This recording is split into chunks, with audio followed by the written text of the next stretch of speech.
आज की हमारी चर्चा एक ऐसे दस्तावेज पर है जिसके बारे में बहुत लोग सुनते तो हैं पर शायद पूरी तरह समझते नहीं। Domicile certificate. और हमारा खास ध्यान रहेगा दिल्ली पर। ये क्या है, क्यों चाहिए होता है? हमारे पास जो जानकारी है वो कुछ गाइड्स और एफएक्यूज से आई है और हमारा मकसद है दिल्ली डोमिसाइल की कहानी को समझना। ये क्यों जरूरी है, कैसे बनता है और दिल्ली के मामले में ऐसा क्या है जो इससे बाकी जगहों से अलग बनाता है।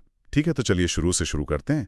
ये डोमिसाइल सर्टिफिकेट आखिर है क्या? सिर्फ एक और सरकारी कागज या इससे कुछ ज्यादा? देखिए, आसान शब्दों में कहें तो ये सरकार की तरफ से एक स्टैंप है। एक स्टैम्प? जी, ये स्टैंप कहता है कि हाँ, आप इस राज्य के पक्के वाले निवासी हैं। पक्के वाले निवासी? जी, ये सिर्फ एक पता बताने वाला प्रूफ नहीं है, या आपकी उस राज्य में मतलब गहरी जड़ों का सबूत है। और इन पक्की जड़ों का फायदा क्या है? मतलब आम इंसान की जिंदगी में ये कहाँ काम आता है? इसका सबसे बड़ा असर पड़ता है मौकों पर। मौकों पर? हाँ, खासकर शिक्षा और रोजगार में।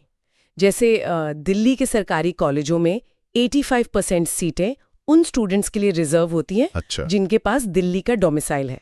सरकारी नौकरियों में भी राज्य के निवासियों को प्राथमिकता दी जाती है। तो ये सर्टिफिकेट सिर्फ एक कागज नहीं है, ये उन मौकों के दरवाजे की चाबी है। बिल्कुल, दरवाजे की चाबी, आपने सही कहा। मतलब ये दरवाजा कुछ लोगों के लिए खुलता है और कुछ के लिए बंद रहता है। एकदम।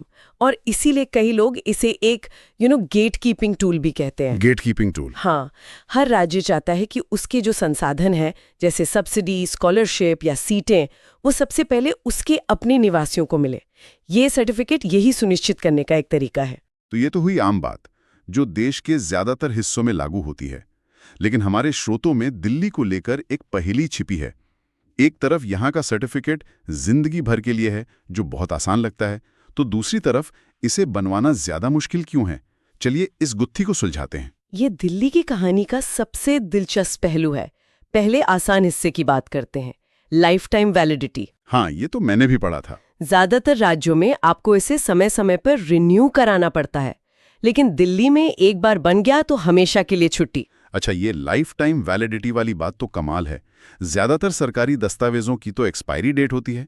दिल्ली में ऐसा क्यों है? क्या इसके पीछे कोई खास वजह है? शायद इसके पीछे एक प्रैक्टिकल सोच है। दिल्ली एक बहुत बड़ी आबादी वाला शहर है। आप सोचिए, बार बार रिन्यू करने की प्रक्रिया से प्रशासनिक बोझ कितना बढ़ जाएगा। हाँ, ये तो है। तो हो सकता है कि सिस्टम को सरल बनाने के लिए ये फैसला लिया गया हो। ये तो समझ आता है। लेकिन अब आते हैं उस मुश्किल शर्त पर।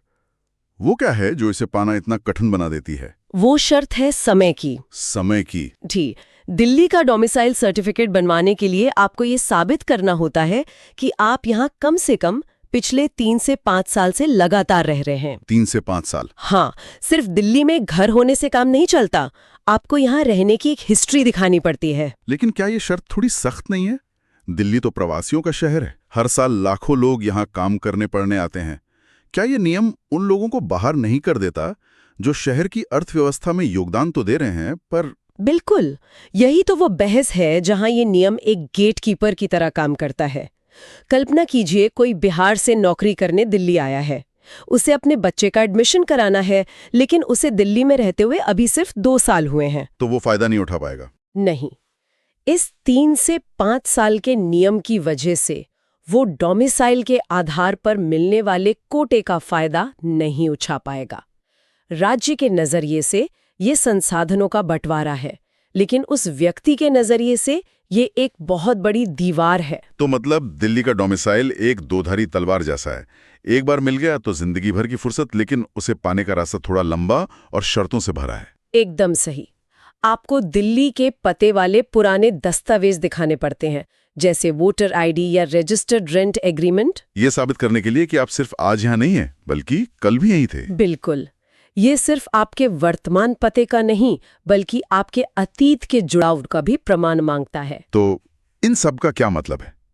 सार यही है कि दिल्ली डोमिसाइल पाना एक मैराथन है, स्प्रिंट नहीं। ये लाइफ टाइम वैलिडिटी का आराम तो देता है, लेकिन उससे पहले 3 से 5 साल की वफादारी साबित करनी पड़ती है। और ये हमें उस बड़े सवाल पर लाता है जिस पर शायद हम सबको सोचना चाहिए। आज के दौर में जब लोग काम और बेहतर भविष्य के लिए शहरों के बीच ऐसे घूम रहे हैं जैसे पहले कभी नहीं, तो स्थायी निवासी की ये धारणा, ये कितनी प्रासंगिक है? क्या किसी शहर से किसी के जुड़ाव को 3 या 5 साल के नियम से बांधा जा सकता है?